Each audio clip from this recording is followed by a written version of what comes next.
All right, rapid review, kinematics.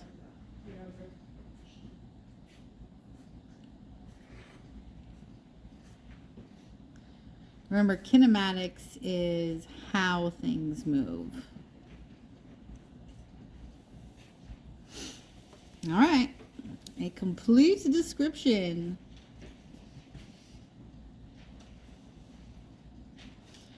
of motion includes 3 things: position,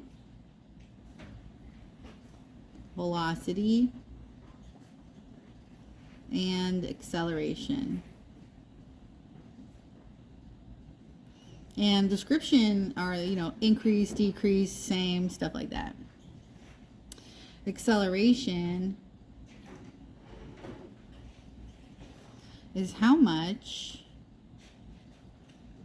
in objects or systems velocity changes in 1 second. So if the velocity is increasing, A is in the direction of motion. And if velocity is decreasing, then A is in the opposite direction. Displacement, that's your delta x. That's how far an object ends up from its starting point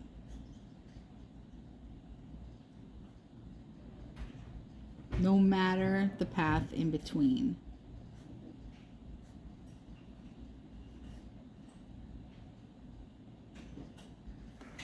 All right. When we talk about motion, one of the things we do is graphs. So we've got some motion graph stuff. Graphs are graph rules, right? Such as position and time graph. Let's put and. Position and time graph. The slope is velocity. And for a velocity and time graph, the slope is acceleration.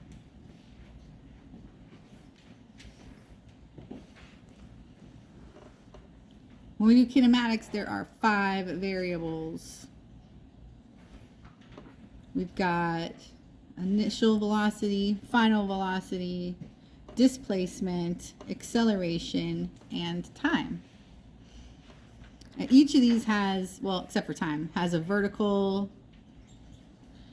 and horizontal for each. Not time though. Time is a scalar quantity. And if acceleration is constant, then we know the patterns. VF is VO plus AT. Delta X is VOT plus 1/2 AT squared. And VF squared is equal to VO squared plus 2A delta X. And in the beginning, I was like, oh, velocity is distance over time. And we did the walking lab, and we talked about this for a while. But this came from the second equation there, because we walked at a constant speed. Delta V equals 0. So the acceleration was 0. And we said Vx is dx over t. That doesn't work vertically, because vertically the acceleration is not 0. So you can't just use this vertically. It's only for horizontal. All right, next page. Let's see, that's page 1.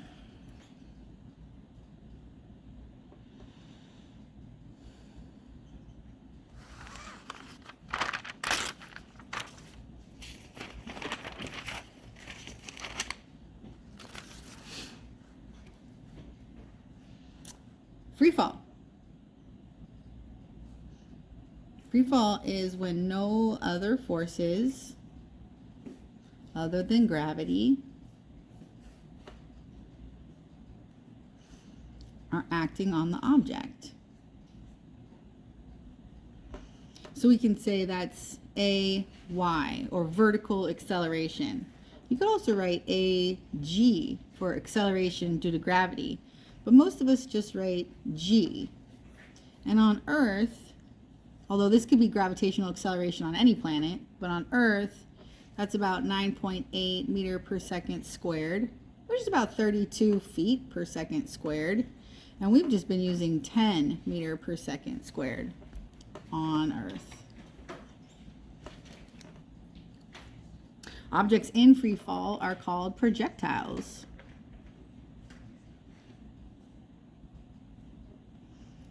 An object in free fall, and it could be at an angle.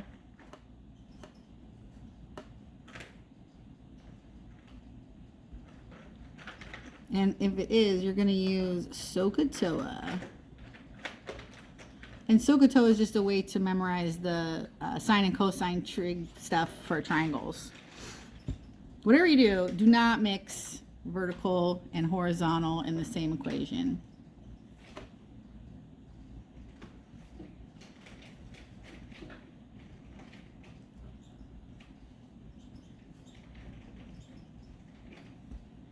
Exclamation point.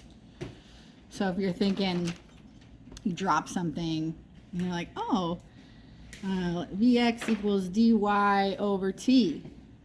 No, don't do that. You could say Vx equals dx over t. That's fine.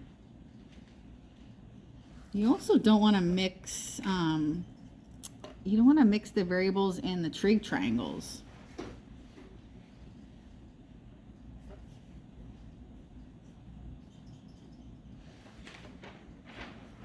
Like if they have, they tell you the height is 300 meters, horizontal velocity is 10 meter per second. You don't want to draw it like dy and vx and get some curve there. No, don't do that. You do want to write vy and vx. That'll be useful. And then this resultant here, that's your initial velocity. And you've got your angle, usually measured from the horizontal. Yes.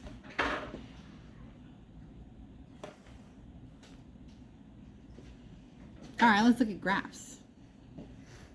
Graph shapes. All right, say you've got like a position and time graph and that kind of curve. Is this speeding up or slowing down? That's the question. Well, I taught you guys to take your pen and put it at a tangent along the curve and follow the curve. So you can see it starts off steeper, and as time goes by, it gets flatter or less steep. And the slope of a position and time graph is the velocity. So the velocity starts out high and then goes low, which would be slowing down. Let's look at another one. Say you have velocity in time, maybe a curve like that or a line like that. What's the acceleration? What's happening with the acceleration? We could say it's constant, it's a straight line, and we can say it's a negative, and it's negative. We can say that. You don't want to say the acceleration is negative, so it's moving in the opposite direction. No, not necessarily. Let's put parentheses. Not always. It could just be slowing down. Can be slowing in same direction. Okay. Next page.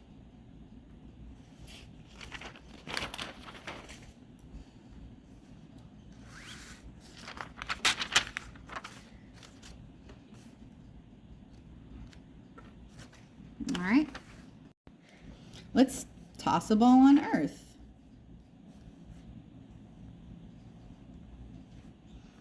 All right, let's look at these three graphs. Most common graphs I see are probably position in time, vertical position in time, y, t, you can say dy if you want, and velocity in time, usually vertical velocity, and vertical acceleration in time.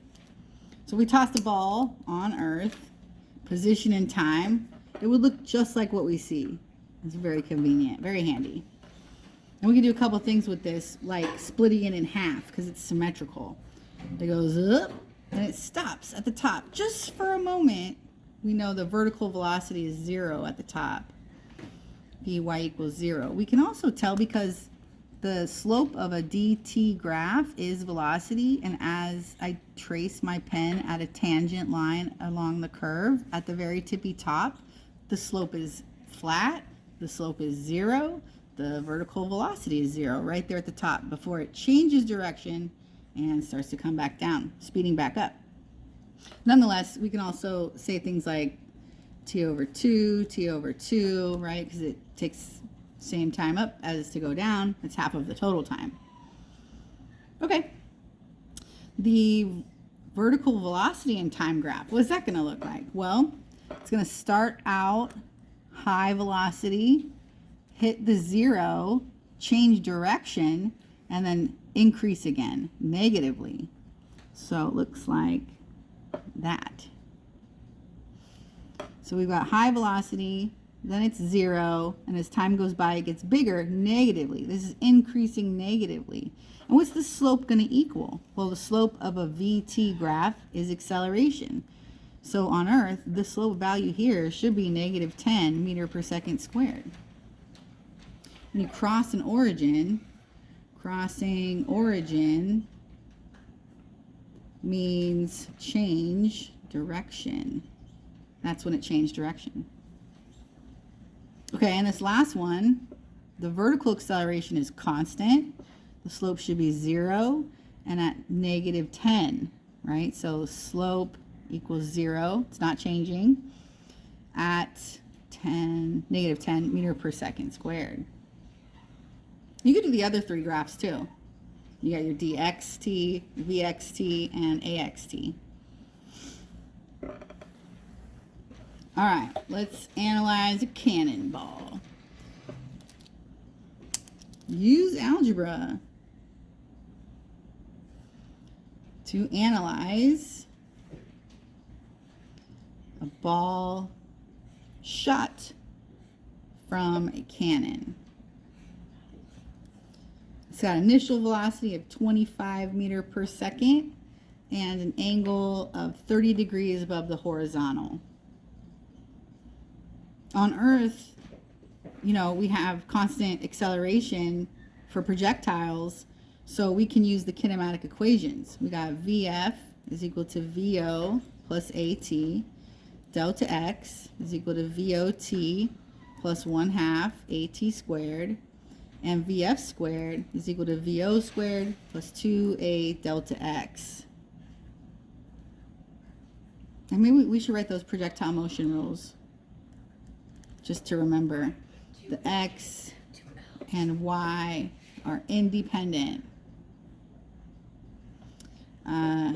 Horizontal acceleration is 0. So the change in horizontal velocity is 0. And vertical acceleration is constant, depending on what planet you're on. For us, it's 10. All right, I like to draw a picture for these. We've got, boom, cannon shoots the cannonball out at an initial speed of 25 meters per second. All right, and then goes something like that. We can, well, it's not very symmetrical, is it? Either way, we can split it in half.